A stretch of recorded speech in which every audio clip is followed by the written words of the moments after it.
పటియాలా రాజ్యంలోని రాజులు నిర్మించిన కాళీమాత ఆలయానికి ఒక ముఖ్యమైన చరిత్ర ఉంది.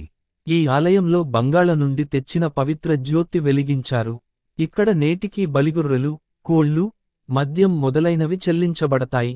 పటియాలా మాల్ రోడ్ పై ఉన్న ఈ ప్రాచీన మరియు చారిత్రాత్మక శ్రీ కాళీదేవి ఆలయాన్ని 1936లో పటియాలా రాజ్యంలో మహారాజా భూపిందర్ సింగ్ నిర్మించారు.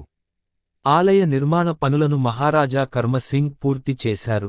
ఈ ఆలయంలో పటియాలా రాజ్య కులదేవత అయిన రాజరాజేశ్వరి ఆలయం కూడా ఉంది.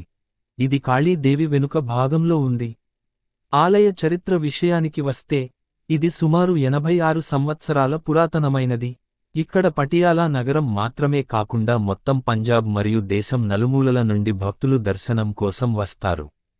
కాళీదేవి యొక్క 6 అడుగుల ఎత్తైన విగ్రహం కలకత్తా నుండి తెచ్చారు మరియు పవిత్ర జ్యోతి కూడా బంగాళ నుండి తెచ్చారు. ఇది నేటికీ నిరంతరంగా వెలుగుతుంది. నవరాత్రి 9 రోజులలో లక్షలాది భక్తులు ఇక్కడికి వస్తారు.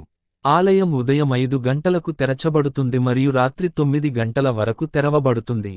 నవరాత్రి సమయంలో 9 దేవతల పూజ ప్రత్యేక పద్ధతిలో జరుగుతుంది మరియు ఈ సమయంలో ఆలయం చుట్టూ జాతర నిర్వహిస్తారు.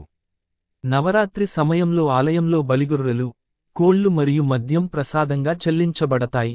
అదనంగా కడహ ప్రసాదం మరియు తీపి పానకం కూడా అమ్మవారి పాదాల వద్ద సమర్పిస్తారు.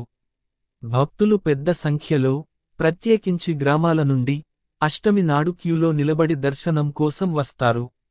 ఆలయంలో ఒక సరస్సు కూడా ఉంది. అక్కడ ముందు భక్తులు స్నానం చేసి ప్రవేశిస్తారు. ఆలయానికి చేరుకోవడానికి బస్ స్టాండ్ మరియు రైల్వే స్టేషన్ నుండి ఇది కేవలం 1/2 కిలోమీటర్ల దూరంలో ఉంది. నడచుకుంటూ 15 నుండి 20 నిమిషాల్లో లేదా రిక్షా లేదా 3 చక్రాల వాహనం ద్వారా కేవలం 10 నిమిషాల్లో ఆలయానికి చేరుకోవచ్చు. ఆలయంలో ప్రతిరోజూ భక్తుల కోసం లంగర్ కూడా ఏర్పాటు చేశారు. మాల్ రోడ్ పై ఉన్నందున ప్రజలు ఆలయానికి వెలుపల నుండి మస్తక నమస్కారం చేయవచ్చు.